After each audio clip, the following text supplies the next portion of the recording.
सुजीत झा, 3-4 संकेत तो साफ है। 2024 के लोकसभा चुनाव पर अभी फोकस है जेडीयू का, और जेडीयू को नहीं, नीतीश कुमार ने ही लगभग इसे कोई स्वीकारे ना स्वीकारे आज, लेकिन इंडिया गठबंधन को एकजुट करने में शहर शहर राज्य राज्य नीतीश कुमार ने ही सबसे पहले पहल की थी कि अपने अपने ईगो को अलग कीजिए और एक साथ आइए। 2024 के पहले इसको एक बड़े संकेत के तौर पर तो देखा ही जाएगा। 3-4 बड़ी बातें दिखती हैं। एक तो जो पावर का जिसे कहा जाता है, उस सेंटर में नीतीश कुमार अपने आप को रखने के लिए आसपास किसी बड़े ताकतवर नेता को बढ़ने नहीं देना चाहते। ये एक बार फिर से सुनिश्चित हुआ है। दूसरा, चाहे वो आरजेडी हो, अन्य नेता हो, सबको एक संकेत भी है इसके जरिए कि Nitish is the man in command, यानी नीतीश बाबू जो चाहते हैं वो करते हैं और उनकी ताकत बढ़ चढ़कर बोल रही है। और देखिए ना, ये पूरा जो पॉलिटिकल प्ले आउट है, ड्रामा है, ये राजधानी में हो रहा है, तो हर कोई इसको पूरे देश में देख रहा है, तमाम पार्टियां देख रही हैं कि नीतीश कुमार जो चाहते हैं वो उसको करते हैं।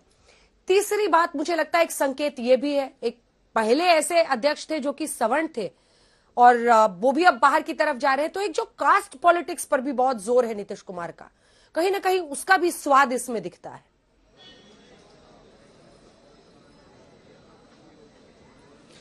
बिल्कुल, देखिए, प्रस्ताव में भी आया था कि जातीय गणना जो हुई है बिहार में, जिसकी पहल नीतीश कुमार ने की, और जातीय गणना से ही ये पता चला कि किस जाति की कितनी संख्या, कितना प्रतिशत बिहार में है।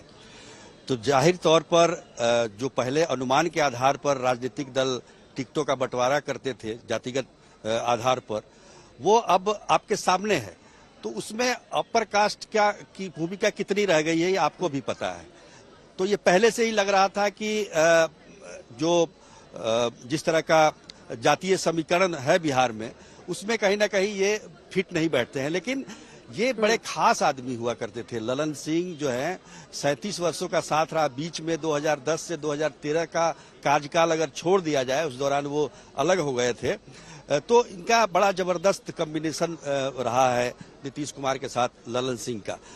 पर इधर जो आप जो बातें कह रही हैं कि आरजेडी से जो करीबी की जो बातें हैं, वो निश्चित रूप से कहीं ना कहीं मैटर करता है। उसको कभी वो बर्दाश्त नीतीश कुमार नहीं कर सकते हैं कि आप रहिएगा यहाँ और बजाइएगा दूसरे जगह, तो ये नहीं चलेगा। ये आरसीपी सिंह के साथ भी हुआ। आरसीपी सिंह भी बड़े करीबी थे नीतीश कुमार के।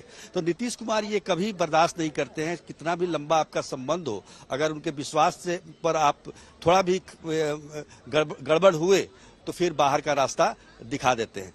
दूसरा क्या है कि इधर कुछ समय से नीतीश कुमार के छवि को भी कमजोर किया जा रहा था, और ये कहीं ना कहीं इस बात को फैलाया जा रहा था कि वो शारीरिक रूप से उतने सक्षम नहीं है। इस बात को भी ध्यान रखा गया है। और दिल्ली में आकर राज्य कार्यकारिणी की बैठक कराना के पीछे ये भी एक उद्देश्य है। इंडिया गठबंधन के लिए भी एक संदेश है।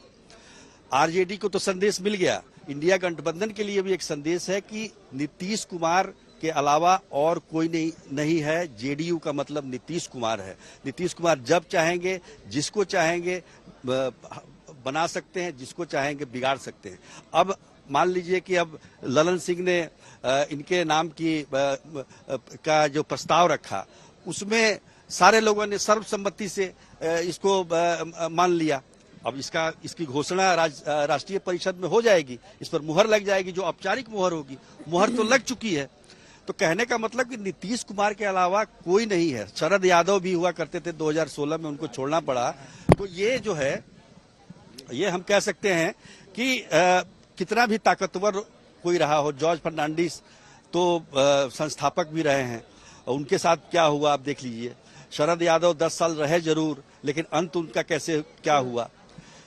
अब एक बात और आपको बता दें, अब थोड़ा दिलचस्प लगेगा ये समझना कि 2016 में भी नीतीश कुमार बने थे राष्ट्रीय अध्यक्ष जनता दल यू के, और उस समय महागठबंधन की सरकार हुआ करती थी बिहार में।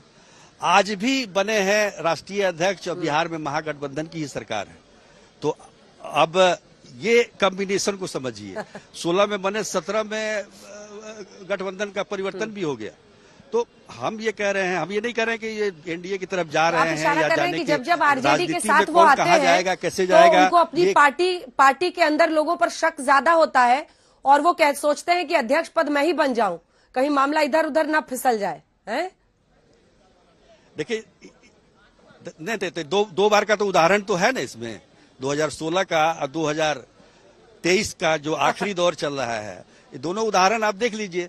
दोनों समय महागठबंधन की सरकार थी बिहार में, और गठबंधन बदल भी गया इन्हीं के राष्ट्रीय अध्यक्ष रहते हुए। ये भी सच्चाई है। अब इस बार का देखना होगा, लेकिन पिछली बार तो बदला था। तो ये हम कह सकते हैं, ये हम लोग तो संकेतों के आधार पर ही रिपोर्टिंग करते हैं। नीतीश कुमार के बारे में समझना बड़ा मुश्किल है, आप भी जानती हैं। संकेतों के आधार पर दो सवाल आपसे पूछती हूँ, एक सेकेंड। संकेतों के ही आधार पर दो सवाल है, सीधा सीधा पूछूंगी, इधर उधर करके नहीं। आप भी जितना संकेतों के हिसाब से कह सकते हैं वो जवाब दीजिएगा।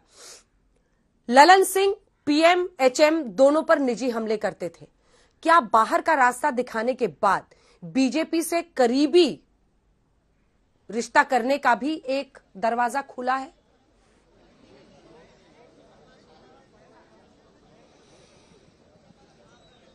देखिए, ये तो कहीं ना कहीं ये सवाल हमारे पिछले जवाब से जुड़ा हुआ है। 2016 में जब राष्ट्रीय अध्यक्ष बने तो उस समय महागठबंधन की सरकार थी बिहार में, और धीरे धीरे 2017 के जुलाई में महागठबंधन की सरकार बिहार में एनडीए की सरकार में बदल गई थी। तो नीतीश कुमार अपने सारे ऑप्शन खुले रखते हैं, ये बात आप शुरू से देख लीजिए, सारे ऑप्शन उनके खुले होते हैं। अभी वो इंडिया गठबंधन को लेकर काफी गंभीर हैं और वो चीजों को समझना चाहते हैं कि भाई हमने जो इतनी मेहनत कुल मिलाकर सुजीत खबर इतनी ही है कि ललन सिंह ने इस्तीफा दे दिया है। 3-4 बड़े संकेत हैं जो आप इसको 2024 से जोड़ सकते हैं। एक तो ये आरोप लग रहे थे कि वो आरजेडी के करीब हो गए हैं, इसलिए हो सकता है इस तरह से उनके साथ किया गया है।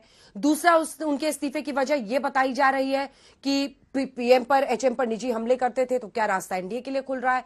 तीसरी एक बड़ी बात है कि एकमात्र सवर्ण अगड़ी जाति के वो अध्यक्ष बने, और ऐसे वक्त पर जब मंडल 2 की पॉलिटिक्स इंडिया गठबंधन करना चाह रही है। शायद तौर पर पार्टी के अन्य कई नेता होंगे जिनको लगता होगा कि अरे आप बात करते हैं अति पिछड़े जातियों की, और आपने तो अध्यक्ष ही अगड़ी जाति का एक बना रखा है। तो बहुत सारी बातें हैं, 2024 के बड़े बड़े संकेत भी हैं, लेकिन बड़ी खबर जिसमें आज तक की सर्वश्रेष्ठ खबरों के मामले में एक बार फिर सही साबित हुई है, ललन सिंह ने इस्तीफा दिया, नीतीश कुमार जेडीयू के नए अध्यक्ष बन रहे हैं।